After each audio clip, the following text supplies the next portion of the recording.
สวัสดีครับยินดีต้อนรับเข้าสู่รายการสาระน่ารู้กับครูฝึก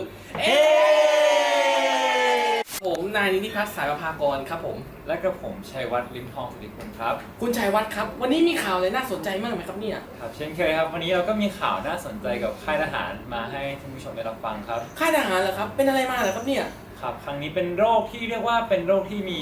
อันตรายสูงมากครับโรคนี้ชื่อว่าโรคฮีสโตรกครับฮีสโตรกโรคที่เป็นแล้วถึงก็ตายได้เลยน่ะเหรอครับใช่แล้วครับคุณนิติพัฒน์สำหรับโรคนี้นะครับก็ได้มีนายทหารใหม่1 นายครับเป็นโรคนี้ตอนนี้นะครับนายทหารคนนี้ก็ได้เข้ารับการรักษาที่โรงพยาบาลนะครับแล้วเป็นยังไงต่อไปครับก็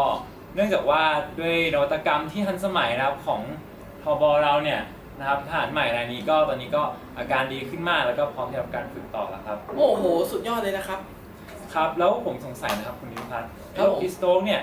อยู่ดีคนก็จะเป็นได้เลยเหรอครับก็ก่อนที่เราจะเข้าไปถึงเรื่องโรคฮีสโตรกนะครับต้องบอกว่าโรคฮีสโตรกเนี่ยเป็นหนึ่งในกลุ่มโรคที่เกิดจากการบาดเจ็บของความร้อนนะครับซึ่งมีผลร้อนบวมแดดลมแดดตะคริวแดดเกร็งแดดเพลียแดดและฮีสโตรกนะครับ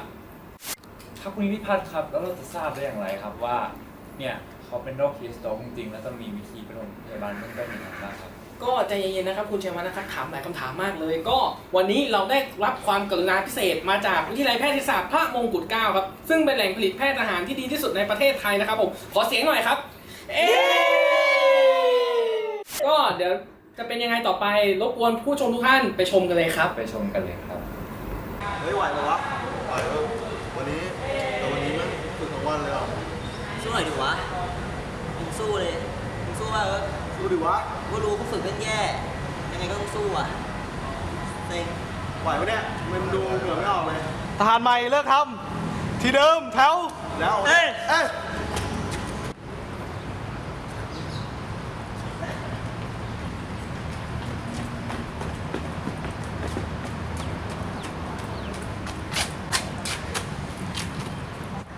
หนูเฮ้ยเป็นไรปะเนี่ยหนูเฮ้ยทักไปตามกูฝึกมานี้แป๊บนึงหนูเพื่อนหนูพลทหารรายงานตัวดิหนูเฮ้ยไม่ได้การละรีบย้ายเข้าที่ร่มเถอะพลทหารเดี๋ยวเอาเปมาครับ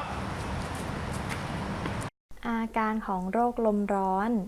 ไข้มากกว่า40องศาเซลเซียสร่วมกับพูดจาสับสนเอะอะโวยวายชักและหมดสติการดูแลผู้ป่วยโรคลมร้อนเบื้องต้น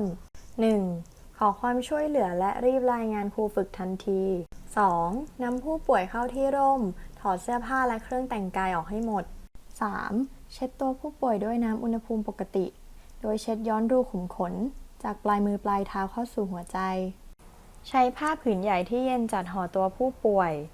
ร่วมกับใช้กระบอกฉีดน้ำพ่นน้ำเป็นละอองฝอยไปยังตัวผู้ป่วยและใช้พัดลมเป่าระบายความร้อนเพื่อลดอุณหภูมิร่างกายแช่ผู้ป่วยลงในอ่างน้ำแข็ง 4. รีบนำผู้ป่วยส่งโรงพยาบาลที่ใกล้ที่สุดทันทีโดยต้องเช็ดตัวไปตลอดทางจนถึงโรงพยาบาล